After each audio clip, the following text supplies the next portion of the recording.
प्रेरणा, किंजल और नताशा तीनों बचपन की पक्की सहेलियां हैं। किंजल और नताशा दोनों अमीर घर से हैं, जबकि प्रेरणा गरीब घर की लड़की है। प्रेरणा की मां अक्सर बीमार रहती थी और उसके पिता सिक्योरिटी गार्ड की नौकरी करते हैं, जिससे महज उन्हें 10,000 रुपए महीने ही मिलते थे और उसी में उनको अपना घर खर्च चलाना होता था। प्रेरणा अपने घर के गरीब हालातों को अच्छे से जानती है, इसीलिए वो कभी भी अपने माता पिता से कोई फरमाइश नहीं करती थी। इसीलिए प्रेरणा की दोनों सहेलियां अक्सर उसकी मदद करती थी। तीनों सहेलियों ने 12वीं की परीक्षा में टॉप किया था। उसी के सेलिब्रेशन के लिए अपनी कार में नताशा और किंजल प्रेरणा को एक बड़े से रेस्टोरेंट में लेकर जाती है। चलो वहां बैठते हैं।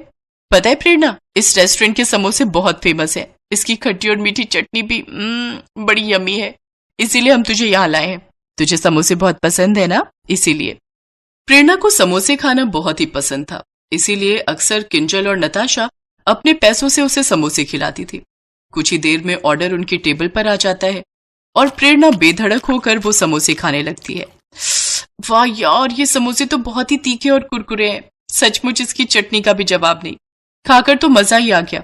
इतने टेस्टी समोसे मैंने आज तक नहीं खाए। प्रेरणा बड़ी ही खुशी से वो समोसे खाती है। नताशा और किंजल उसके लिए और समोसे मंगवाती है, जिन्हें प्रेरणा पल भर में चट कर जाती है। प्रेरणा को इस तरह समोसे खाते देख उसी रेस्टोरेंट में बैठी एक अमीर घमंडी लड़की अपने दोस्तों से कहती है, लुक दिस गर्ल, ये लड़की कैसे भुक्कड़ भिखारियों की तरह जल्दी जल्दी समोसे खा रही है। लगता है आज से पहले इसने कभी समोसे खाए ही नहीं। ये गरीब ना ऐसे ही होते हैं, अमीर लड़कियों से दोस्ती करके उनके पैसों पर ऐश करती हैं। उस घमंडी लड़की के ताने सुनकर प्रेरणा रोने लगती है। उसे रोता देख किंजल उस घमंडी लड़की के पास जाती है और उससे कहती है, तुम्हारी हिम्मत कैसे हुई हमारी फ्रेंड के बारे में ऐसे बातें करने की? तुम जैसी घमंडी लड़की दोस्ती का मतलब क्या जाने। दोस्ती पैसे देखकर नहीं होती, बल्कि दिल देखकर होती है। चलो प्रेरणा यहाँ से। नताशा और किंजल का दिल बहुत बड़ा होता है। साथ मिलकर समोसे खाना उन तीनों सहेलियों के लिए सबसे बड़ी खुशी का पल हुआ करता है। ऐसे ही कुछ समय बीत जाता है, फिर तीनों सहेलियों के लिए रिश्ते आने लगते हैं। नताशा और किंजल की शादी अमीर खानदान में हो गई, तो वहीं प्रेरणा की शादी उसी की तरह गरीब परिवार में अनिल नाम के लड़के से हो गई। सभी लड़कियों की तरह प्रेरणा भी दिल में हजारों सपने लिए अपने ससुराल आ गई। गृह प्रवेश वाले दिन प्रेरणा की सास ने उससे कहा, बहू, इस कलश को पैरों से गिराकर अंदर आ जा। जी माँ जी। बहू, आज से ये गरीब खाना तेरा भी घर है। ये तेरी ननद नीलम है और ये तेरी जेठानी शीला। चलिए देवरानी जी, मैं आपको आपका कमरा दिखा देती हूँ। प्रेरणा के ससुराल में उसकी सारी जिम्मेदारियां उसके पति अनिल के कंधों पर थी। इकलौता वही कमाने वाला था। उसके जेठ जी अपने पैरों से लाचार थे। वो चल फिर नहीं सकते थे, जिस वजह से घर में पैसों की तंगी बनी रहती थी। इसीलिए अपनी ख्वाहिश को मारकर प्रेरणा ने खुद को अपने गरीब ससुराल में ढाल लिया। माँ जी, रसोई में एक भी सब्जी नहीं है, तो फिर खाने में क्या बनाऊं? बहू, ये 100 रुपए रख और बाजार से थोड़ी सब्जी ले आ। ठीक है माँ जी। प्रेरणा सब्जी लेने बाजार चली जाती है, जहाँ पहुंचकर उसे बाजार में समोसे वाले का ठेला दिखता है। उसे समोसे खाने का बहुत मन होता है। वाह, समोसे! समोसे खाने का बहुत मन कर रहा है, लेकिन मेरे पास तो ये 100 रुपए ही है, जिसकी मुझे हफ्ते भर की सब्जी लेनी है। नहीं, मैं ये पैसे इन पर खर्च नहीं कर सकती। इन पैसों से तो मैं हफ्ते भर की सब्जी ले आऊंगी, जिससे मेरा पूरा परिवार पेट भरकर खाना खाएगा। ये सोचकर प्रेरणा सब्जी लेकर घर लौट आती है, लेकिन समोसे देखकर बार बार उसके मन में अपनी सहेलियों के साथ खाए हुए समोसे के पुराने दिन याद आते हैं। घर पहुंचकर अनु सब्जी के थैले में झांकते हुए कहती है, चाची चाची, आप मेरे लिए समोसे नहीं लाई? मैंने माँ को कहा था कि आपको कह दे कि मेरे लिए समोसे ले आए। इस घर में तो बस गरीबों वाला खाना मिलता है, उसके अलावा और कुछ भी नहीं। अनु, मेरी पोती, ऐसा नहीं कहते। जा बाहर देख, तेरी सहेलियां तुझे खेलने के लिए बुलाने आई हैं। अक्सर प्रेरणा जब भी बाजार जाती तो उसका समोसे खाने का बहुत मन करता, लेकिन वो अक्सर अपना मन मार कर रह जाती। एक रोज नताशा और किंजल प्रेरणा से मिलने उसके ससुराल आती हैं। किंजल, आज प्रेरणा में देखकर कितनी खुश होगी ना। वो देख, शायद यही उसका ससुराल है। चल अंदर चलते हैं। दोनों सहेलियां अंदर जाती हैं। प्रेरणा फटी पुरानी साड़ी पहने चूल्हे में रोटी सेक रही होती है, जहां दोनों सहेलियां महंगी साड़ी पहने और हाथ में पर्स लिए उसके दरवाजे पर खड़ी होती हैं। जी, आप दोनों कौन? हमें प्रेरणा से मिलना है। अरे नताशा, किंजल, तुम दोनों! माँ जी, दीदी ये मेरी सहेलियां हैं। उन दोनों को देख सभी चौंक जाते हैं। प्रेरणा, तुम अपनी सहेलियों के पास बैठो, मैं चाय लेकर आती हूँ। वो सभी अपनी हैसियत के अनुसार उन दोनों की खूब खातिरदारी करते हैं। अच्छा प्रेरणा, अब हम चलते हैं, मगर हम फिर आएंगे। दोनों वहां से चली जाती हैं। दोनों रास्ते में बात करते हुए जाती हैं। भले ही प्रेरणा के ससुराल वाले गरीब हैं, लेकिन वो सब दिल के बहुत अच्छे हैं। सही कहा, लेकिन मैं अक्सर सोचती थी कि प्रेरणा की शादी किसी अच्छे घर में हो, जहां उसे समोसे खाने के लिए तरसना नहीं पड़ेगा। लेकिन तूने देखा ना, शादी के बाद भी प्रेरणा को रूखा सूखा ही खाना पड़ रहा है। अरे ये भी कोई जिंदगी है?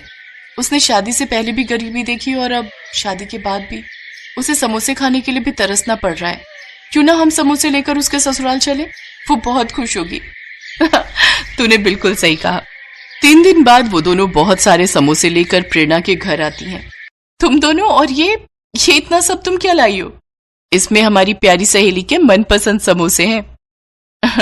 सचमुच वो भी क्या दिन थे ना प्रेरणा। चलो आज हम फिर से वही दिन जीते हैं। उनकी बातें सुनकर प्रेरणा की आंखों में आंसू आ जाते हैं।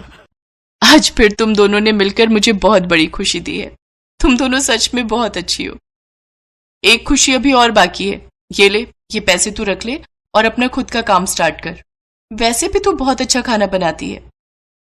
हाँ, और हमें पूरा विश्वास है तुम बहुत अच्छा काम कर सकती हो। प्रेरणा बहुत खुश होती है। अपनी सहेलियों का उस पर यह विश्वास देखकर वो खुद का समोसे का काम शुरू कर देती है। उसके समोसों का जादू सब पर चल जाता है और कुछ ही समय में उसके घर के हालात बहुत सुधर जाते हैं। अब नताशा और किंजल भी अक्सर प्रेरणा से मिलने और उसके हाथ के समोसे खाने उसकी दुकान पर आती रहती थी।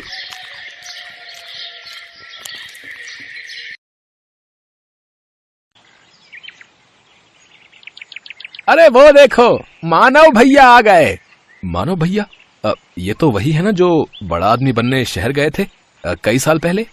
हाँ, चलो चलकर देखते हैं कि ये वापस क्यों आए हैं। जब वो दोनों मानव के पास जाते हैं तो उसकी हालत बहुत ही खराब होती है। अरे मानव भाई, तुम तो शहर बड़े आदमी बनने गए थे ना, फिर आपका ये हाल? अभी ये सब वक्त नहीं है भाई कुछ भी बताने का।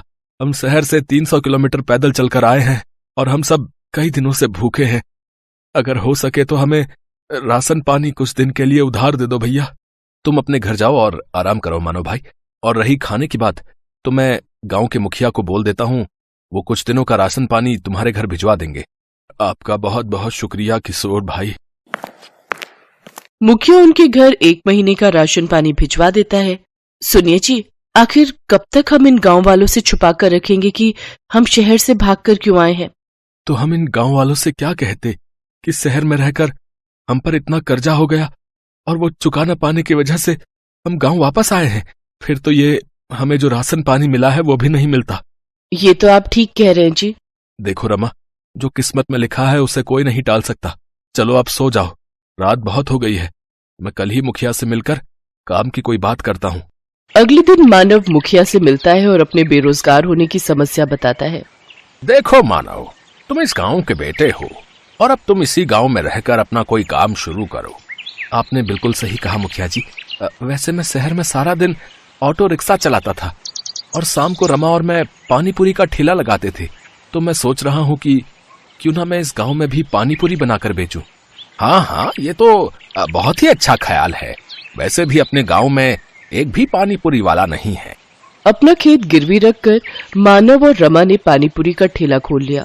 वो ठेला लगाकर बैठे थे, तभी वहाँ उसका बचपन का दोस्त विनोद आ गया, जो कि एक गांव से दूसरे गांव तक ऑटो चलाता था। अरे वाह, आज मेरा दोस्त नए काम की शुरुआत कर रहा है, लेकिन तेरे चेहरे पर इतनी उदासी क्यों है? क्या बताऊं यार, ठेला लगाए पूरे 2 घंटे हो गए लेकिन अभी भी एक भी बोनी नहीं हुई। अच्छा बता, कितने की प्लेट दे रहा है तू इन गोलगप्पों की? भैया 10 रुपए के 5 गोलगप्पे हैं बस। अच्छा भाभी, फिर तो मेरे लिए 1 प्लेट लगा दीजिए। मानव उसको गोलगप्पे बनाकर खिलाने लगा। उनको चखते ही विनोद ने कहा, अरे वाह, ये तो सचमुच किसी अमृत समान है। कुछ ही दिनों में उनका पानीपुरी का काम बहुत अच्छे से चलने लगता है। एक दिन मुखिया जी उसके ठेले पर आते हैं। मानव, मैं तुमसे एक बात कहना चाहता हूँ। जी कहिए मुखिया जी। मानव, तुम्हारी पानीपुरी आसपास के गांव में भी बहुत प्रसिद्ध है। मैं चाहता हूँ कि तुम ढेर सारी पानीपुरी बनाओ और गांव के और आसपास के गांव वालों को भी ये पानीपुरी खिलाओ और आने वाले चुनाव में मेरे नाम का प्रचार करो। क्यों नहीं मुखिया जी, आपने मेरी मदद उस वक्त की थी जब मैं खाली हाथ इस गांव से लौटा था। तो भला मैं आपको इनकार कैसे कर सकता हूँ। मैं आपकी मदद जरूर करूंगा। बहुत बहुत धन्यवाद मानव बेटा। अच्छा अब मैं चलता हूँ। हैं आपने हाँ तो कर दीजिए, लेकिन अब हम इतनी सारी पानीपुरी बनाएंगे कैसे? हमारे पास सामान के लिए इतने पैसे कहाँ से आएंगे? अब हमें अपने गिरवी रखे खेत को बेचना होगा। ये आप कैसी बातें कर रहे हैं जी? अगर अच्छी कमाई हो गई तो फिर हम उस कमाई से नया खेत ले लेंगे, लेकिन मैंने मुखिया को जुबान दी है और अब मैं अपनी बात से पीछे नहीं हट सकता। और इस तरह मानव ने अपनी जमीन भी बेच दी। क्या बकवास कर रहे हो मानव? आखिर हमारे बीच पैसों की बात कहाँ हुई थी? मजाक मत कीजिए मुखिया जी, मैंने अपना खेत भी बेच दिया है। ऐसे तो मैं बर्बाद हो जाऊंगा।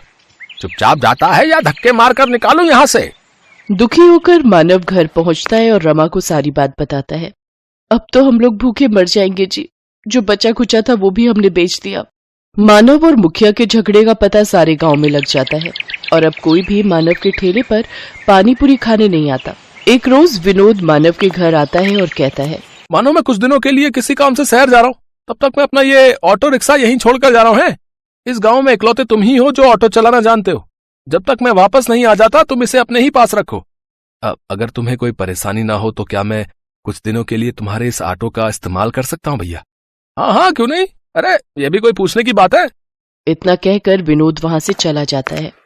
सुनिए जी, मुखिया जी ने जो ढेर सारी पानीपुरी बनवाई थी, क्यों ना हम उन पानीपुरियों को ऑटो में ले जाकर आसपास के गांव में बेचें। मानव रमा के साथ मिलकर गांव-गांव घूमकर अपनी बनाई हुई पानीपुरी बेचने लगा। देखते ही देखते वो दोनों ऑटो रिक्शा पानीपुरी वाले नाम से फेमस हो गए। आज मैं बहुत खुश हूँ। हमेशा से कर्जे से भागते आया हूँ, लेकिन आज तो ऐसा लग रहा है मानो मैं दुनिया जीत चुका हूँ।